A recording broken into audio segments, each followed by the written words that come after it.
آج ایک نئے لب و لہجے کے شاعر آفتاب اقبال شمیم صاحب کی ایک غزل لے کر حاضر ہوا ہوں کہ نظر کے سامنے رہنا نظر نہیں آنا،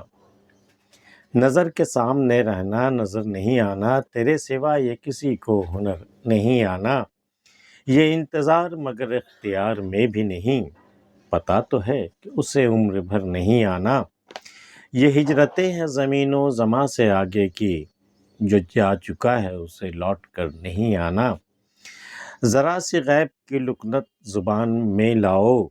بغیر اس کے سخن میں اثر نہیں آنا، ہر آنے والا نیا راستہ دکھاتا ہے،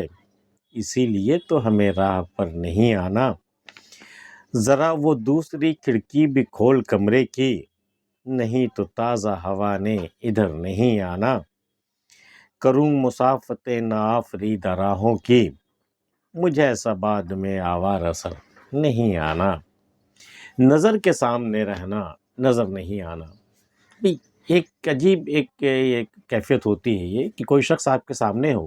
لیکن ایسا آپ دیکھیں کہ بہت دیر تک وہ شخص آپ کی نظر میں نہیں ہے، آپ کسی اور کو دیکھ رہے ہیں، آپ کچھ اور سوچ رہے ہیں، آپ کسی اور دنیا کے سیر کر رہے ہیں، تو نظر کے سامنے ہو کر کے بھی نظر نہیں آتا ہے۔ یہ بھی ہوتا ہے کبھی کبھی، نظر کے سامنے رہنا نظر نہیں آنا،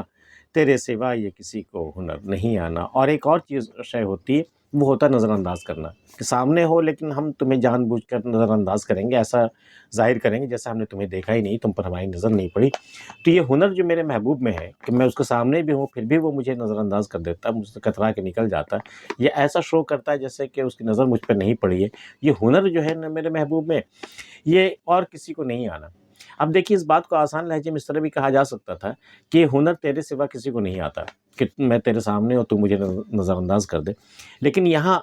وہ اتنا سمپل ورڈ میں نہیں کہا گیا ہے کہ تیرے سوا کسی کو ہنر نہیں آتا۔ ہنر کسی کو نہیں آنا مطلب یہ ہو ہی نہیں سکتا، یہ ممکن ہی نہیں کہ تیرے سوا یہ ہنر اور کسی کو آ جائے، آج بھی نہیں ہے یہ ہنر ہے کسی کے پاس، اور نہ ہی آنے والے دنوں میں یہ ممکن ہے کہ تیرے سوا یہ ہنر کسی کو آ جائے۔ تو ذرا سے لفظوں کے ہیر پھیر سے دیکھیں معنویت میں کتنی تبدیلی آ گئی ہے کہ تیرے سوا یہ کسی کو ہنر نہیں آتا کے بجائے تیرے سوا یہ، اس میں اگر پہلی صورت میں یہ ہو سکتا تھا کہ بھئی ٹھیک ہے آج کے ڈیٹ میں تو کسی کو یہ ہنر نہیں آتا، لیکن کل ہو سکتا ہے کوئی اور بھی یہ ہنر سیکھ لے کہ نظر کے سامنے رہتے ہوئے بھی نظر نہیں آنا، لیکن یہ جو نظر نہیں آنا یہ غیر ممکن، بالکل ناممکن بات ہے کہ آئندہ بھی آنے والے دنوں میں بھی یہ ہنر کسی اور کو آئے گا، تیرے سوا یہ کسی کو ہنر نہیں آنا، یہ انتظار مگر اختیار میں بھی نہیں،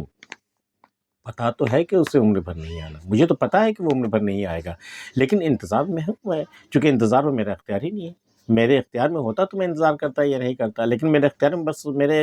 یہ ایک انتظار جو ہے وہ میرے اختیار سے باہر ہے، مجھے انتظار تو ہے تمہارے آنے کا، حالانکہ مجھے خبر ہے کہ اسے عمر بھر نہیں آنا، پتا تو ہے کہ اسے عمر بھر نہیں آنا، یہ ہجرتیں ہیں زمین و زماں سے آگے کی،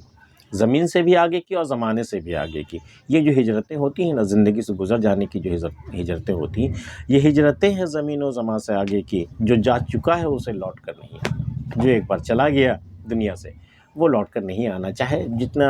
جتنی ترکیبیں آزما لو، جتنے سر پھوڑ لو، وہ نہیں آنے والا۔ یہ ہجرتیں جو ہوتی ہیں وہ کوئی زمینی بارڈر کراس نہیں کرتی، یہ جو ہے زمین سے بھی آگے نکل جاتی ہے ہجرتیں اور زمانے سے بھی آگے نکل جاتی ہیں، یہ ہجرتیں ہیں زمین و زماں سے آگے کی، جو جا چکا ہے اسے لوٹ کر نہیں آنا، ذرا سی غیب کی لکنت زبان میں لاؤ، لکنت مطلب لڑکھڑاہٹ، ہکلاہٹ، ٹھہر جانا، ٹھہر ٹھہر کے بولنا، تو غیب کی لکنت مطلب اپنے بات میں کوئی غیب کی بات بھی شامل ہو، بغیر اس کے سخن میں اثر نہیں آنا، بغیر اس کے کوئی بات کہو گے، بغیر اس کے کوئی شعر کہو گے، بغیر اس کے شاعری کرو گے تو تمہاری بات میں کوئی اثر نہیں آنے والا، غیب کی بھی کچھ لکنت اس میں شامل ہونا بہت ضروری ہے۔ غالب کہتے ہیں نا آتے ہیں غیب سے یہ مضامین خیال میں،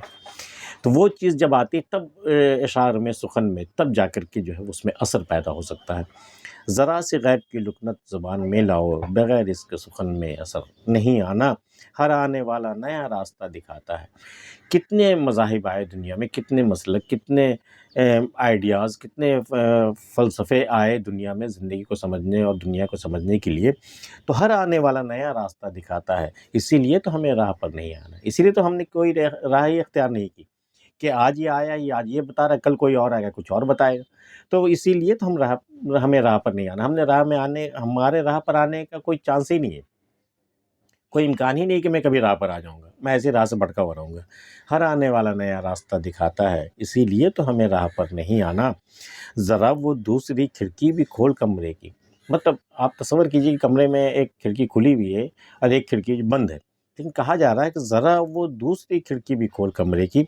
نہیں تو تازہ ہوا نے ادھر نہیں آنا۔ اب تم نے کوئی ایک سوچ، ایک آئیڈیا کو تم نے اپنی زندگی بنا لی ہے، مان لیجیے کوئی ایک محبوب ہے جس پر تم یہ سمجھتے ہو کہ بھئی وہ ہے تو ہماری زندگی ہے، وہ نہیں ہے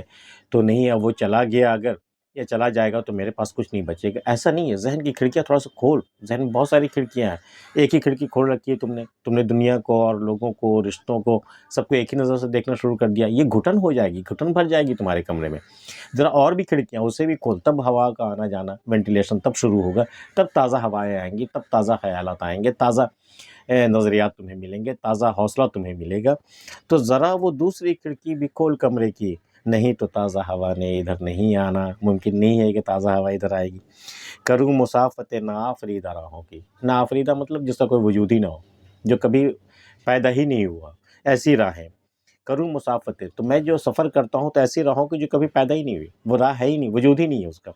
کروں مسافت ناآفریدہ راہوں کی، مجھ ایسا بعد میں آوارہ سر نہیں آنا۔ میرے بعد میری طرح کوئی آوارہ شخص، آوارہ سر جس کا سر پھرا ہوا ہو، میرے بعد نہیں آنے والا۔ میں ایسے راستوں کا سفر کرتا ہوں جو سرے سے وجود ہی نہیں ہے جس کی۔ آفتاب اقبال شمیع صاحب کی یہ غزل آپ کو کیسی لگی ہمیں بتائیے گا، اگر پسند آئی ہو تو اسے لائک اور سبسکرائب کر لیجئے۔ ملتے پھر کسی اگلی ویڈیو میں، تب تک کے لیے اللہ حافظ۔